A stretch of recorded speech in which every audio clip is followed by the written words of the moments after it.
चांदनी रात कविता का भावार्थ।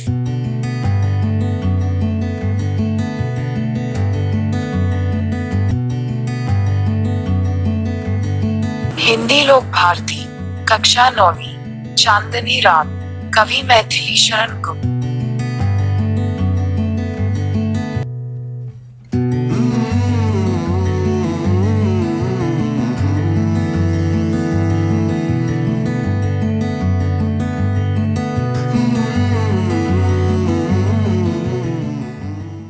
Students Educational Channel presented by Dr. B.N. Deshmukh.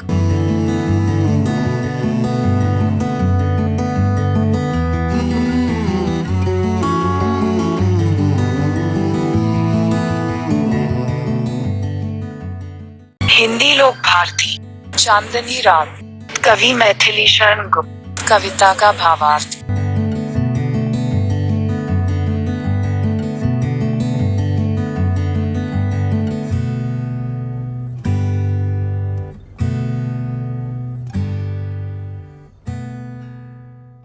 चांदनी रात कविता रचना की है प्रसिद्ध कवि मैथिली शरण गुप्त जी ने। यह कविता खंडकाव्य का एक अंश है जो पंचवटी खंडकाव्य से लिया गया है।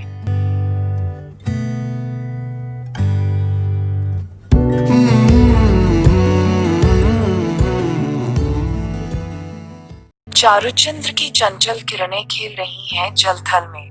स्वच्छ चांदनी बिछी हुई है अवनी और अंबरतल में। पुलक प्रकट करती है धरती हरित तृणों की नोकों से। मानो झूम रहे हैं तरूबी मंद पवन के झोंकों से। कवि ने इस पद्य में प्रकृति की सुंदरता का सुंदर वर्णन किया है।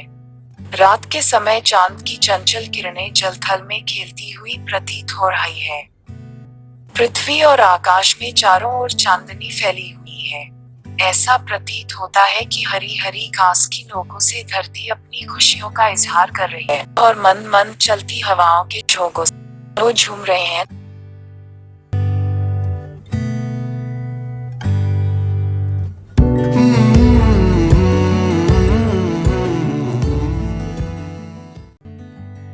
क्या ही स्वच्छ चांदनी है यह, है क्या ही निस्तब्ध निशा। हेतु छंद सुमंत गंध वह निरानंद है कौन दिशा। बंद नहीं अब भी चलते हैं नियति नटी के कार्यकलाप, पर कितने एकांत भाव से, कितने शांत और चुपचाप। चारों ओर स्वच्छ चांदनी बिखरी हुई है। ऐसा है कि जैसे वह रात थम सी गई है। एक मनमोहक सुगंध वातावरण में फैली हुई है। हर तरफ आनंद ही आनंद। इस स्तब्ध कर देने वाली सुंदरता का प्रभाव सभी की सूत्रधार नियति अर्थात प्रकृति पर नहीं पड़ रहा है। उसके क्रियाकलाप एकांत भाव से चुपचाप जारी है।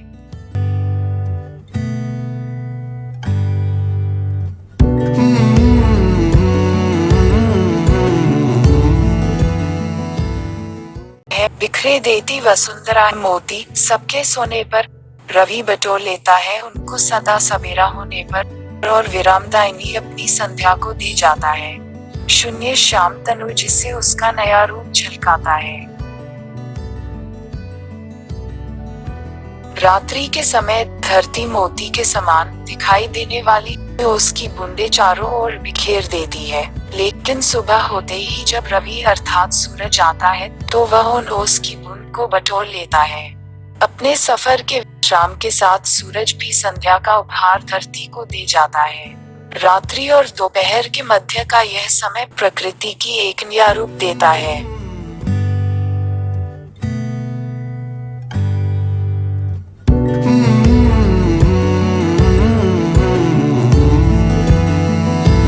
पंचवटी की छाया में है सुंदर पनकुटी बना।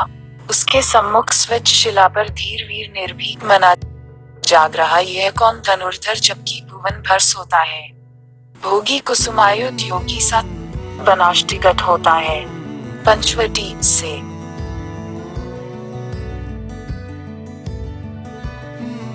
पंचवटी की छाया में एक सुंदर पनकुटी का निर्माण कर उसके सामने पत्थर की एक स्वच्छ शिला पर कोई विनम्र और निडर वीर बैठा हुआ है।